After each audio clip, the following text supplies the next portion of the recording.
This is quite the spot here. I want to say petroglyphs, but we're not quite sure. Approaching Flagstaff, we decided to take the back roads into town.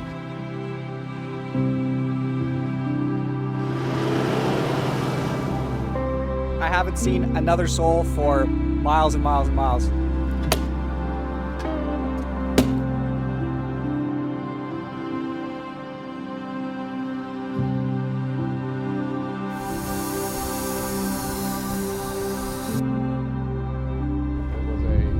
Volcano, the top blue.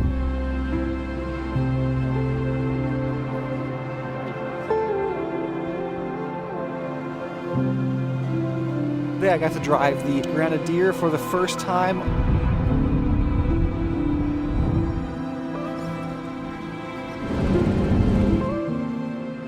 What a trail. That was fun. That was just good, clean fun. Well, I'm super excited to be out here today with fellow Troopy owner, fellow content creator, all the way from Canada, Johannes. If you enjoy our handmade, home-built adventure videos, please consider supporting us on Patreon for the monthly cost of a cup of coffee. Hey everyone, welcome to this All Terrain Trails episode. I'm headed south down to Arizona for the Overland Expo. I'm just stopped in Nanton, Alberta right now. Border's coming up in a couple of hours. Today's day one and I'm ending up in Sandpoint, Idaho tonight.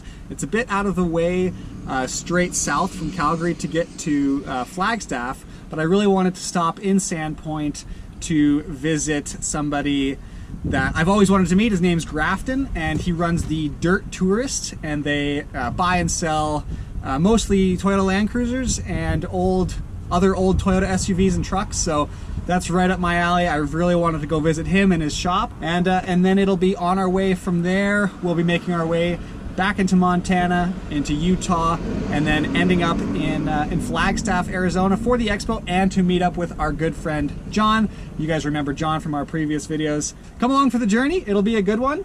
And I got the pre-trip jitters right now. You know, I'm just nervous about the truck. I'm nervous about the border crossing. I'm nervous about the whole trip, because it just started and there's a lot of unknowns, right? So I'm kind of in that phase of the nervousness stage, not so much excitement yet, more nervousness, unfortunately. The excitement will come with time once we get further into the trip. Man, all right. I'm feeling it now, you know? I'm really expecting it to be a good trip. So come along, let's go to Sandpoint, Idaho tonight.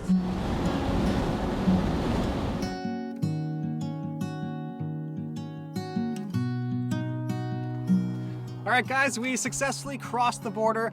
They were so chill. They always are here at this specific border crossing. Never had any issues, didn't have any issue this time. Super excited to be in Idaho. So now I'm gonna make my way into camp and we'll see where we end up tonight. I have a pretty good spot in mind I'd like to go check out. We are rolling through Sandpoint, Idaho. Just a beautiful afternoon, and I'm very happy to be here, because that means my day of driving is almost over. Grafton from the Dirt Tourist was nice enough to share this spot with me, so on his recommendation we're going to go check out the spot down by the water.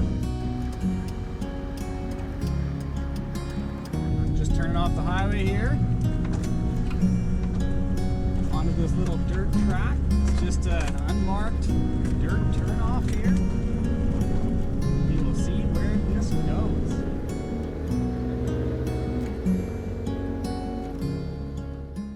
It's no secret that the United States offers some of the best camping, off-roading, and exploring in the world. Every state has something unique to offer. On this adventure, we'll be traveling over 5,000 kilometers south from our home in Calgary in hopes of experiencing some of the lesser-known places in the USA.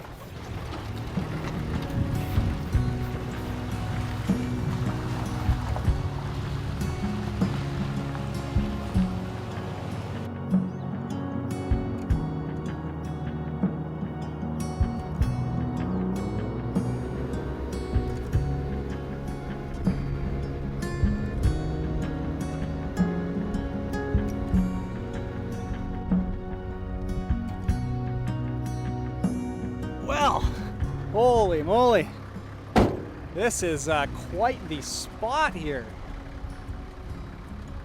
little sandy beach right by the river here. Oh my gosh, this is a nice spot. And the weather is just so good.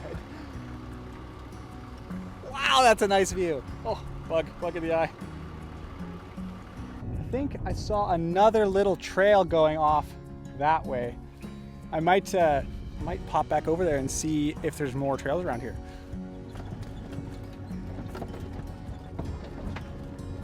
All right, guys, this is the spot at the end of the road here.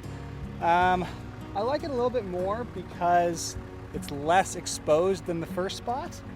A little bit more back in the trees, right? Less wind. So I think I'm gonna bark it up here for the night. I think this will do.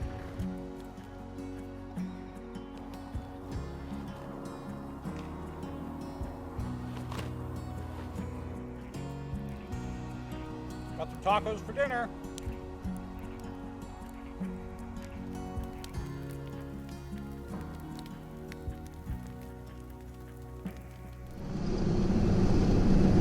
All right, guys, just finished up with Grafton at the Dirt Tourist Shop. Couldn't stick around too long. He's a busy guy, but he showed me around some of his Land Cruisers, and he showed me around the shop and what they got going on, and their whole operation there. It's a really good thing. So if you guys are ever in the market for a Land Cruiser, he does a lot of 80 series, a lot of 100 series, a few 70s here and there, lots of like first gen Tacomas, 60 series. He's your go-to guy in Sandpoint, Idaho. Super cool guy. Glad that I finally got to meet him. Now we are making our way to Butte, Montana.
I think this will do for camp tonight.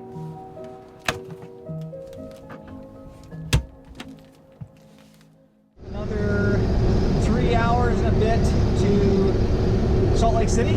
I'm going to be making a stop at the Land Cruiser Heritage Museum. I love that place. If you guys have ever been there, you know it's just a magical place.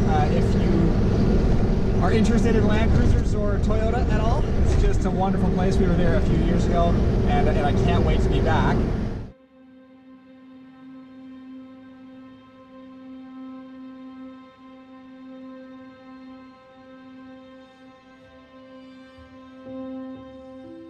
The Land Cruiser Heritage Museum is a very special place for those of us interested in all things related to Toyota adventure machines. In fact, it's so special that I've created its own separate video that takes a deep dive into the most unique vehicles in this museum and the history of how this place came to be. Check out the link in the description for more.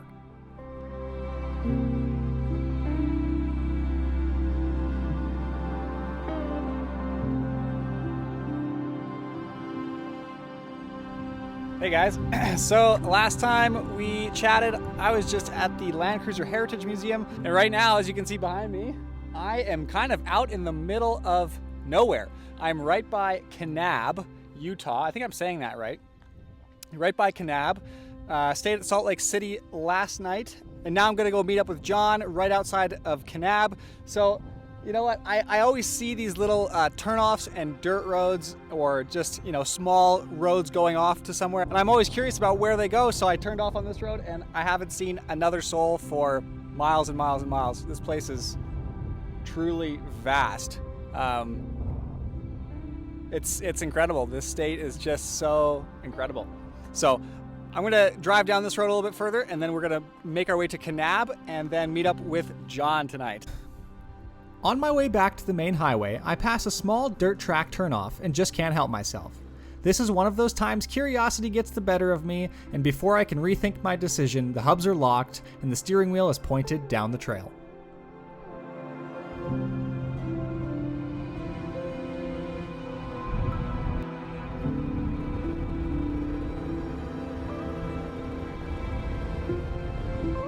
Oh man, I just did this little sandy hill climb here. Nothing crazy or anything, but this sand is just really soft in this midday sun. And so it just, well, you can't really tell, but it's really, really soft. So even in 4 low, the Troopy was kind of getting bogged down, so I had to really kick it up a notch. But I'm not gonna take this too far, but it just keeps going back into the hills, guys. Like, these trails around here just keep going and going, but I just really wanted to get off the highway for a few minutes, explore this spectacular area. Man, all right. I'm feeling it now, you know? It's tough pounded pavement in this old machine. It's really tough, but you get out on you know, a 5-10 minute trail run off the highway, which, by the way, they are everywhere in Utah. Oh, you just realize why you drive one of these things. So, I'm having fun. I'm having a good time. Also, there is nothing like the shade of a big juniper on a hot day in a desert condition like this. I don't know the science behind how all of this foliage out here survives, but it does, and it does a really good job, and it provides this amazing shade on a hot day like this. I love these juniper trees.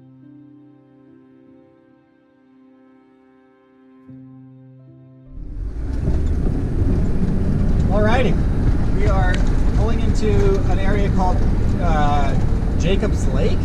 We're somewhere near Jacobs Lake. I honestly can't see a lake on the map anywhere, so I'm thinking it's just named Jacobs Lake. This is where John told me to meet him, and this is where it looks like just a national forest outside of Kanab. So I think this is going to be where we're gonna call it a night. Now I just gotta wait for John to show up.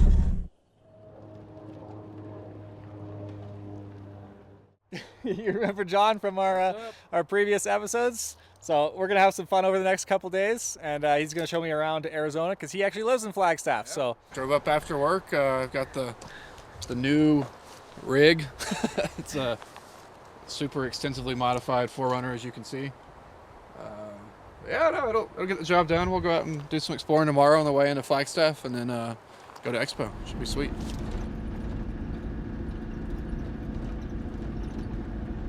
Do you know the name of this forest we're in right now?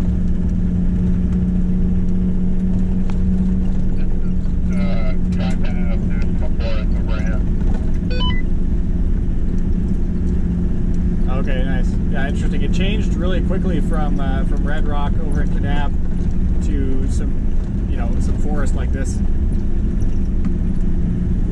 But they call these ponderosa pines, I think.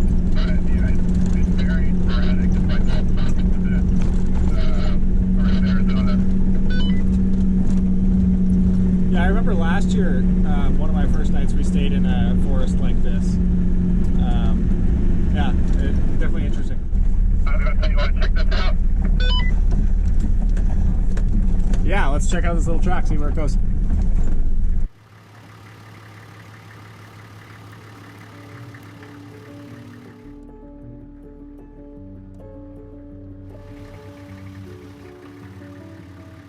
For me, adventure comes in many shapes and sizes. Setting up a quiet camp in a small forest thousands of kilometers from home with a good friend is just as rewarding as tackling that menacing four-wheel drive obstacle.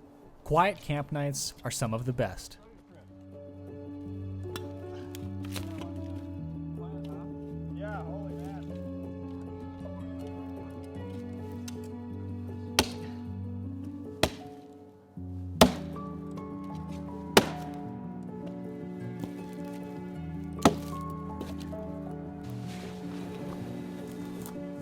Been camping much since February? I Like once or twice, but Not much, honestly. Like we Yeah. just finished winter yeah, up there. Like it just took so long to just get through winter, right? Like it's just now starting spring. Is that a late start? Like, did it get cold again after I left? Yeah, oh It's yeah. kind of normal. Yeah, no, it stayed cold for a while. So right now we're just starting to get into the spring. May long weekend is actually when everybody goes camping for the first time usually. May long weekend. You guys do that here? We have Memorial Day. I mean, that's what this weekend is.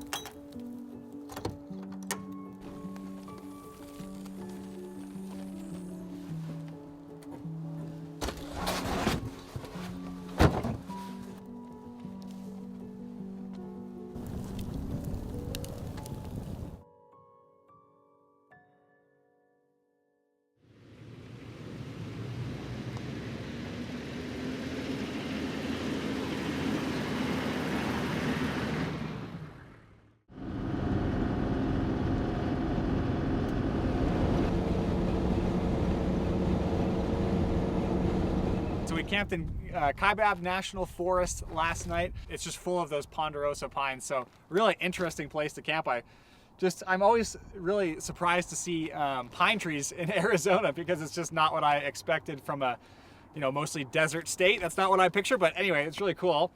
We're about maybe 2 hours from Flagstaff at this point. We're rolling into the expo today. Gonna meet a couple of guys. Ben Stinnant, he runs a YouTube channel. I'm with John right now, and we're meeting a couple other guys along the way. So we should be rolling into expo here in the next couple hours. So come along with us for the day.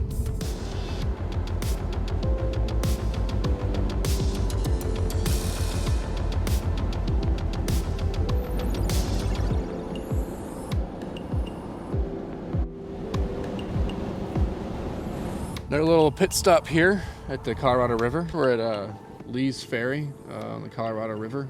This is a pretty popular spot for putting in for raft trips and stuff. So this here, the Colorado River, starts all the way up in Rocky Mountain National Park, way up that way, and keep following this and you go all the way down to a barely little trickle at the Sea of Cortez and Baja. But yeah, it's a cool spot.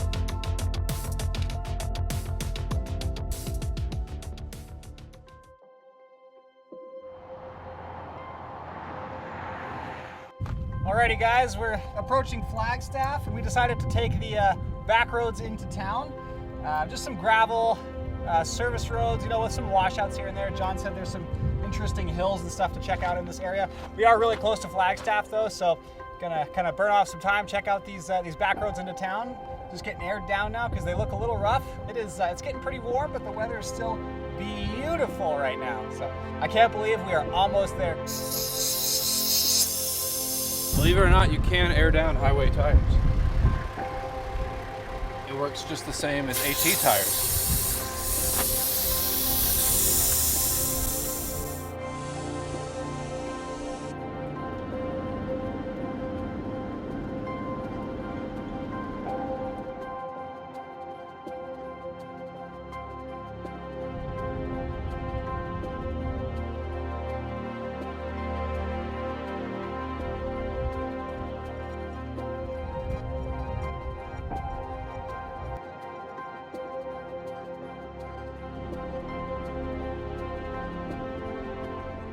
In my mind, Arizona has to be one of the most geologically diverse states. It is here you can find yourself in the high alpine, desert, and prairie all within the same afternoon. We are now on our way to check out an ancient crater formed by a volcano thousands of years ago.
much about this. It's just, it's a crater.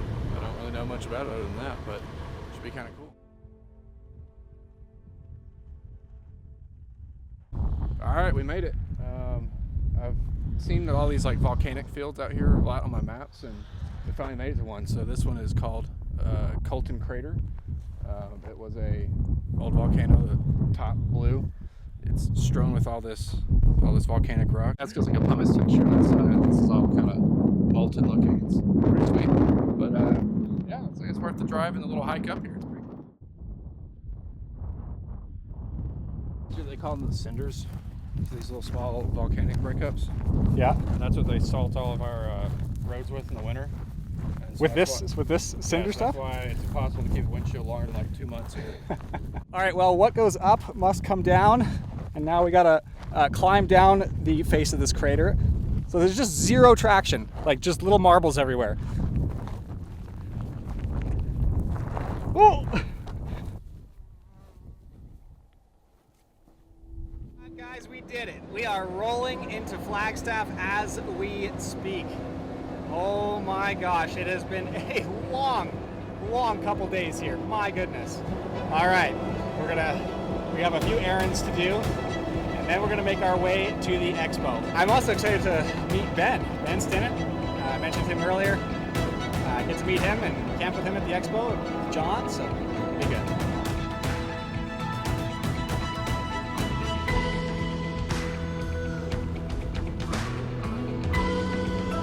We are just rolling up on the expo grounds now.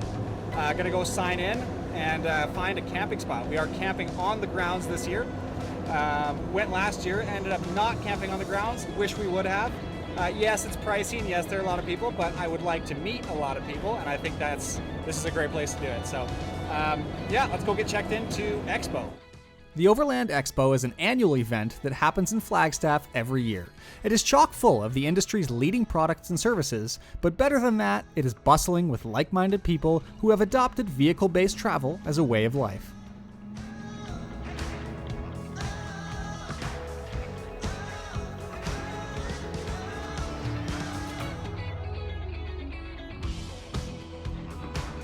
Goal is to find the most free stuff, most free breakfasts, most free beers, most free snacks, free swag, stickers. That's my goal for the expo this year.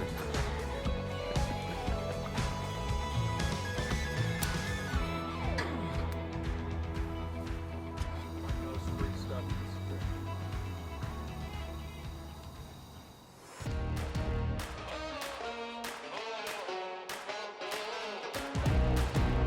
Well, Baja rig. It's still cool. It'll always be cool. No, I mean, if you do, it doesn't run.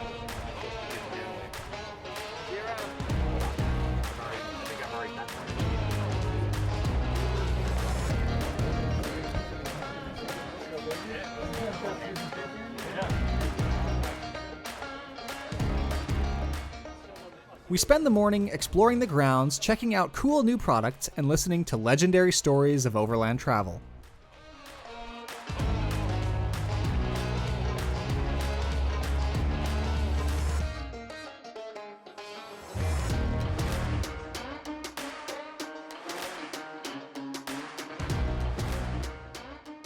All right, guys, I'm just back at the truck now, back at camp. That was our morning at Overland Expo here. Talked to a lot of cool people, saw a lot of cool rigs, lots of walking around. I'm actually kind of exhausted right now. I'm gonna take a little nap here, and then that'll prepare me for the rest of the afternoon into the evening. Yeah, I'm just dragging, so I'm gonna take a quick power nap here, and then we'll get back to it. But that was our morning at Overland Expo. The Toyota booth always holds a big presence at the expo. We enjoy the evening listening to the Toyota engineers and marketing team talk about the new lineup and, of course, partake in the complimentary dinner. Equation initially, and we wanted to separate how they'd be used, why they're being used, and then the type of abuse that is. Let's be honest. What you got? Cinnamon sugar donuts, man. You gotta see the way the little mechanism makes them. It's pretty cool. Donut assembly line over there. One of the best parts of Expo is walking through the campgrounds and talking with people about their vehicles. It is here you find out what kinds of equipment people are actually using and what really works for them. I have to admit, there is a lot of flashy gear displayed at this show that frankly, you just don't need. But here in the campgrounds is where it all comes together for real-life application.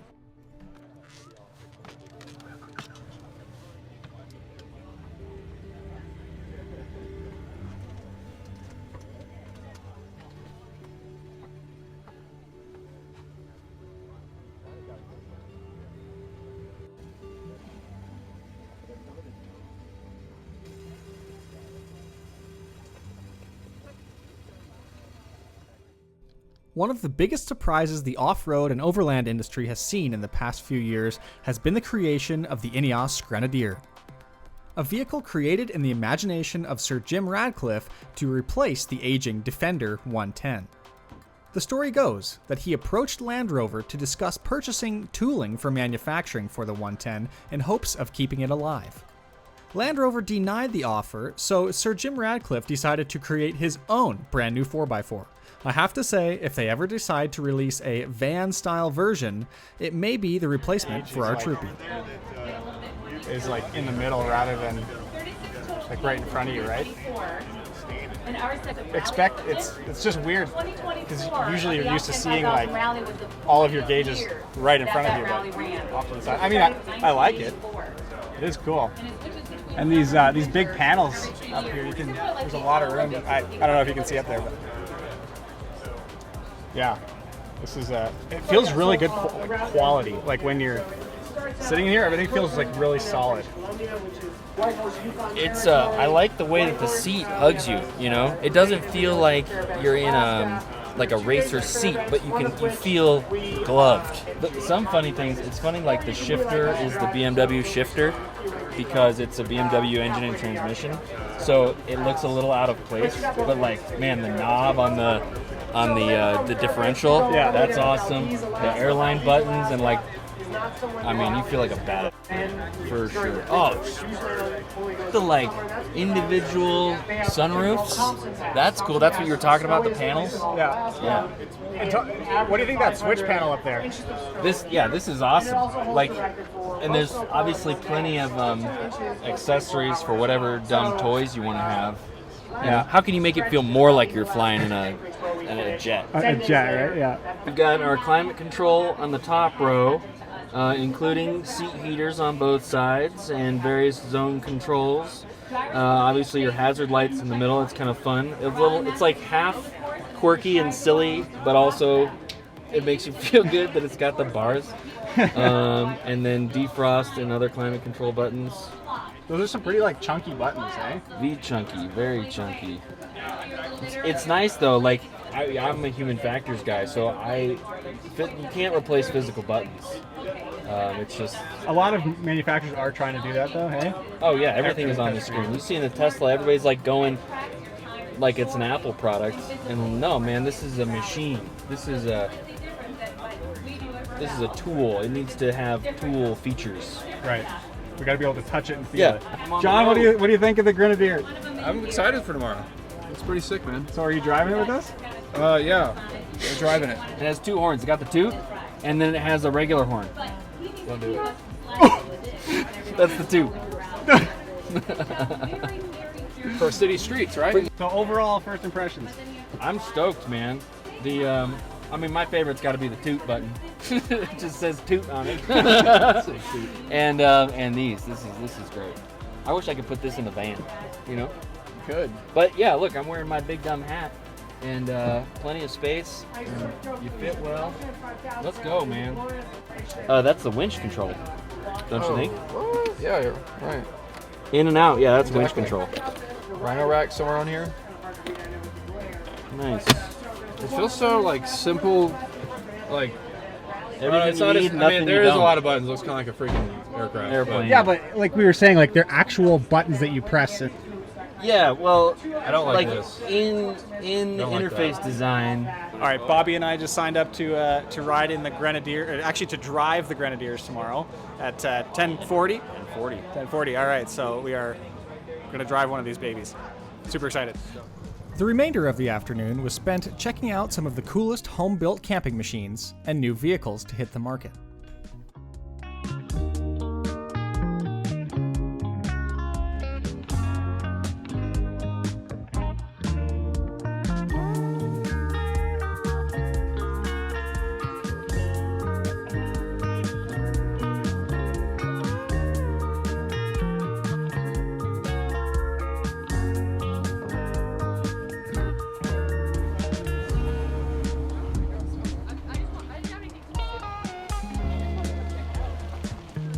Hey everyone, today was an awesome day, our final day at the expo.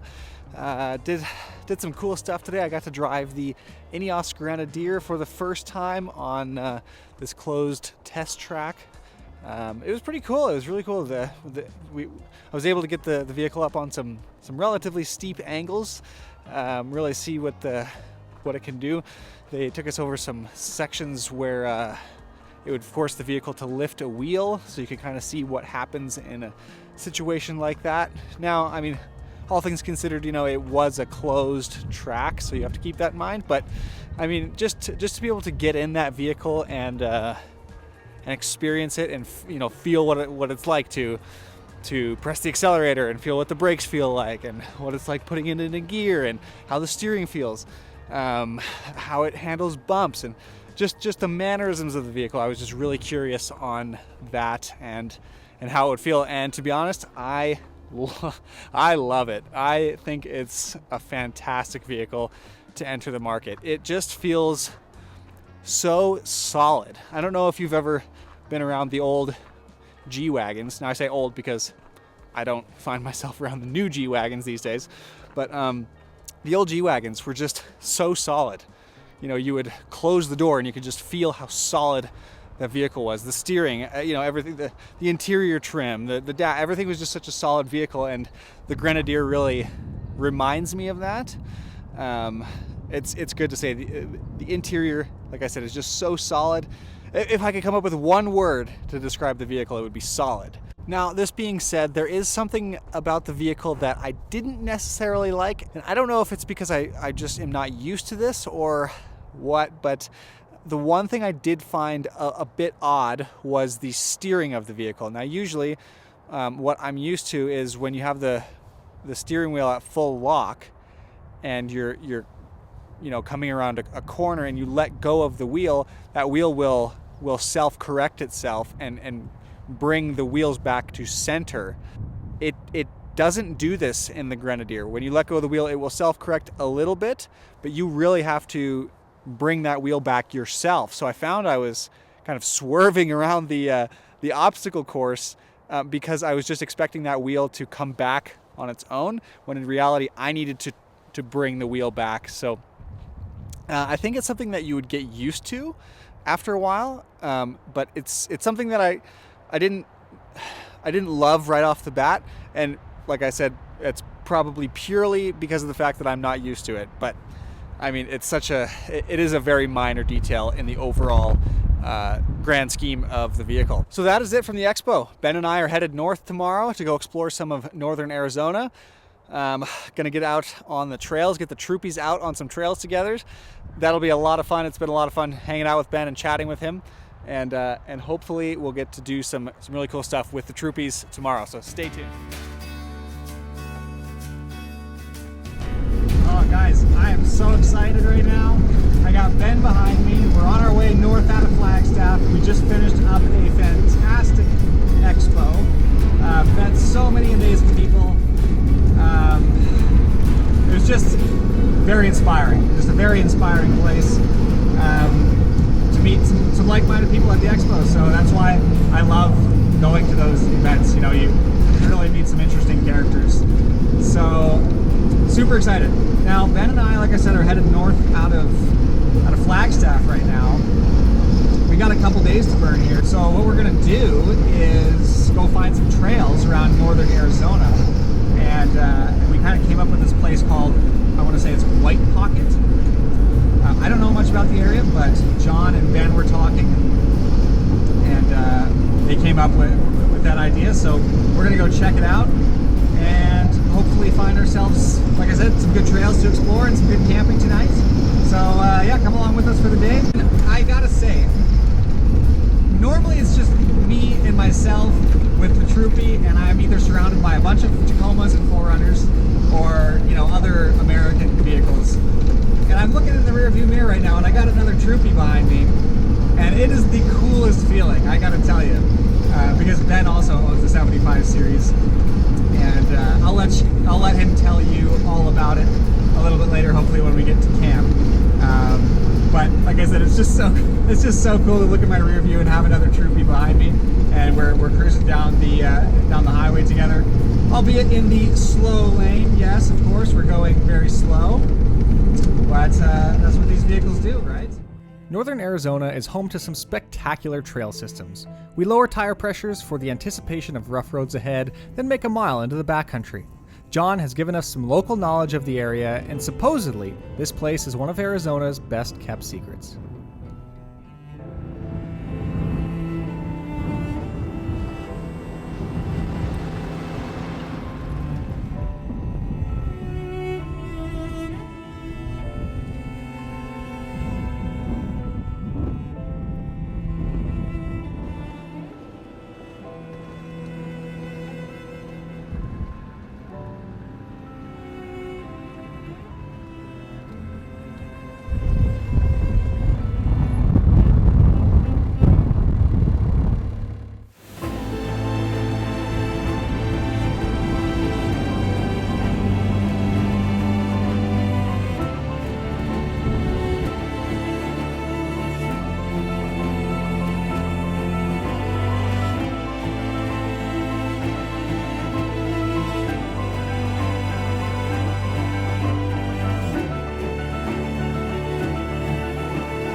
What a trail. That was fun. That was just good, clean fun. Leaving the vehicles behind, we take a walk to see more of this beautiful area. This place is characterized by swirling patterns of red and white Navajo sandstone, a result of soft sediment deformation. This means the twisting and turning of the sandstone occurred in the Jurassic period, when the sand was saturated before it had turned to rock.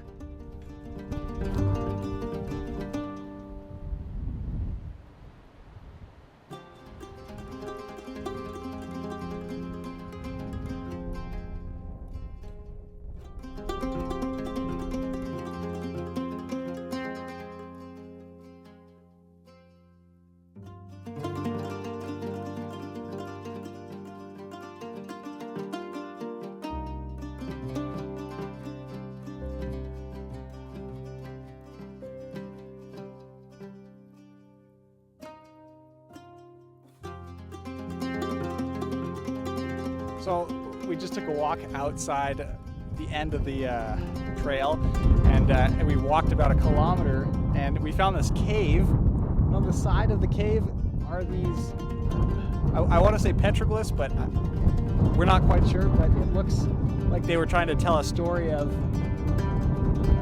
maybe it's some sort of hunting story, because on the right and left you can see what looks like figures of people, and they're surrounding a herd of antelope or deer, or I'm not sure what really lives out here, but it's just crazy to think that a picture like that is thousands and thousands and thousands of years old, and it's just right on the wall here for us to look at it and try to decipher.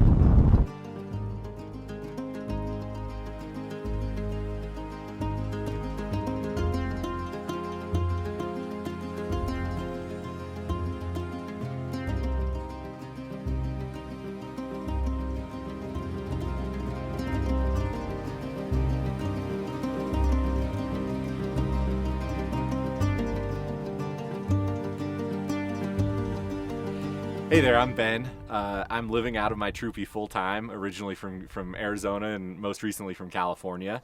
And my truck is a 1991 FJ75 that I got from Kuwait. Let's take a look around.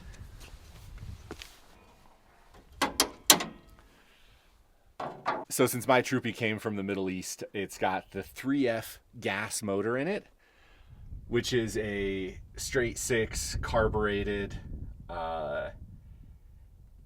and kind of slow. Straight six carbureted and kind of slow. Yeah. Now, one of the first and arguably biggest changes that I made to the Troopy was cutting off the roof and sticking on the Alucab Hercules pop top. And it has been a total game changer, allowing me to live out of the Troopy full time. So on the back here, I've got the Cruiser Outfitters bumper for these Troopies, and that allows me to have a swing out on both sides. I've got my tire carrier, and then I added this box myself, and it's where I store my fluids, some of the dirtier tools and things that I use regularly when I'm off-road. And inside, I did a quick and dirty custom build out.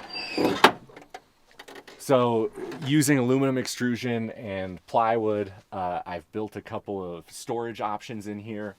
Behind the driver's seat, I've got my main storage for my clothes, my dog's food, my dog's toys, things like that. And behind the passenger seat, here towards the back, I've got 24 gallons of fresh water sitting over the wheel well. My water system is powered by a Julka pump, which allows me to have a kitchen sink faucet back here, as well as a shower on the side of the Troopy. Up here, I've got my cookware in these alu boxes that are removable. I can pull them out and reorganize things at camp if I need to. And then closer to the passenger seat up front, that's where my power system is. I've got 400 amp hours of lithium powered by a 200 watt Sunflare Explorer solar panel on top of the Alucab, as well as a Xantrex inverter that allows me to charge those batteries off shore power, and a Blue Sea Systems DC-DC converter that allows me to charge off the alternator while I'm driving as well.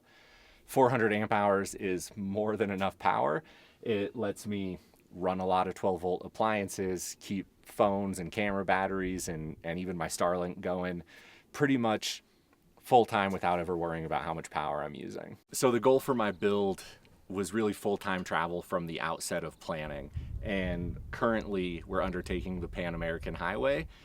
I started last August going up to Alaska and Canada, where I've had a number of issues with the Troopy, but we're finally back on the road in a reliable way. Hopefully, fingers crossed. It's a Troopy, so you never really know. But we're going to spend this summer kicking around the west coast of the United States, building some more confidence in the truck and fixing and you know, maybe doing a couple more things in the back there. And towards the end of the year, we're crossing the border into Mexico and spending the next 18 to 24 months going south on the Pan American. Just as a backup, hit record on your mic, the little red button. Hit the red button? Yeah. Yeah, and then we'll have backup audio just in case. Sweet. All right. Well, I'm super excited to be out here today with fellow Troopy owner, fellow content creator, all the way from Canada, Johannes. And I wanted to talk to you a little bit about our Troopies. It sometimes feels like the decision to drive a Troopy and to do what we're doing means we're playing life on hard mode, or maybe we're gluttons for punishment. But at the same time, there is something about these trucks that just makes you love them so much. And I wanted to hear what that's like for you. Yeah, absolutely. Well, hello. If you'd like to hear the full version of Ben and I's conversation about Troopy ownership, the full video can be found over on his YouTube channel. Thank you so much for watching our Arizona adventure, and we'll talk to you next time.